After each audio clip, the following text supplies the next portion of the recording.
9ই August গভীর নিঝুম রাত। তিলোত্তমা সহ সারা দেশবাসী গভীর ঘুমে মগ্ন।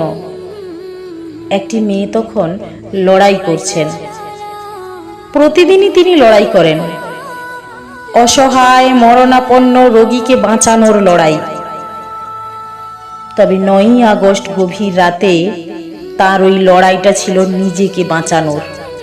প্রথমে সম্মান, পরে প্রাণ বাঁচানোর আকুতি। মেয়েটা সেদিন হেরে গিয়েছিল। হ্যাঁ, ঠিকই ধরেছেন, আমি আরজিকর ডাক্তার মৃত্যু রহস্যের কথা বলছি। খবরের কাগজ, নিউজ চ্যানেল আর সোশ্যাল মিডিয়ার দৌলতে খবরটা এখন সবার কাছে পৌঁছে গেছে। এ এক হেরে যাওয়া নারীর গল্প, যে কিনা স্বপ্ন দেখেছিল একজন ডাক্তার হয়ে অসহায় মানুষের পাশে দাঁড়াবেন। অনেক স্বপ্ন বুকে আশা নিয়ে বাবা মা পরিবারকে ছেড়ে আসে নামকরা হাসপাতালে, আর সেখানেই মানুষরূপী জানোয়ারের শিকার হয়েছে। একবার ভাবুন তো, এ কোন সমাজ যেখানে ডাক্তারদেরও সুরক্ষা নেই? এ কি শুধু মৌমিতা, না আমার আপনার ঘরের কোনার কথা? পাড়ার কাকুটার আদর করার আছিলায় গায়ে হাত দেওয়াটাও একটা অসভ্যতামি। এ তো প্রতিনিয়তই ঘটছে। এ শুধু মৌমিতা নয়, শুধু মৌমিতার জায়গায় পরিবর্তন হয়ে যায় নামটা, বদলে যায় নিউজ পেপারের হেডলাইন।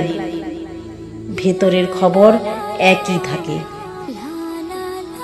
স্বাধীনতার পর এতগুলো বছর আমরা পেরিয়ে এসেছি, তবুও অসহায় মেয়েরা কতদিন চলবে বলুন তো এই বেলাল্লাপনা? নারী মানে শুধু আদরের স্ত্রী নয়, নারী মা, বোন, জায়া। কবে বোধোদয় হবে সমাজের?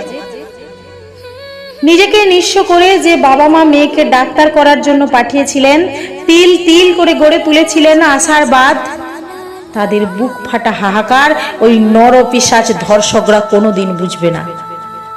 কবে মিটবে বলুন তো ধর্ষকদের খিদে? কবে গড়ে উঠবে একটা সুন্দর সুস্থ সমাজ? কবে মেয়েরা কামনার বস্তু না হয়ে মানুষ হয়ে উঠবে?